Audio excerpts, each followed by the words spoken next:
Hey guys, welcome back to my channel. This time I'm going to teach you how to save Memoji stickers into your iPhone's Photos app without doing screenshots and cropping, as we know that doing screenshots lowers the quality of emoji stickers that we're going to save. So I'm going to teach you how to do that. So you need to open up the Notes app and you just need to paste some emoji stickers from your keyboard, and then I'm going to paste 3 Memoji stickers.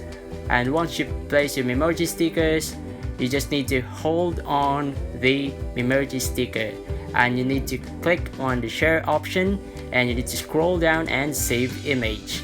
And so I'm going to do the same about the 2 remaining Memoji stickers, and after that you're good to go. You just need to open up again the Photos app, and here we go. As you can see right there, I just saved the 3 Memoji stickers without doing screenshot and cropping.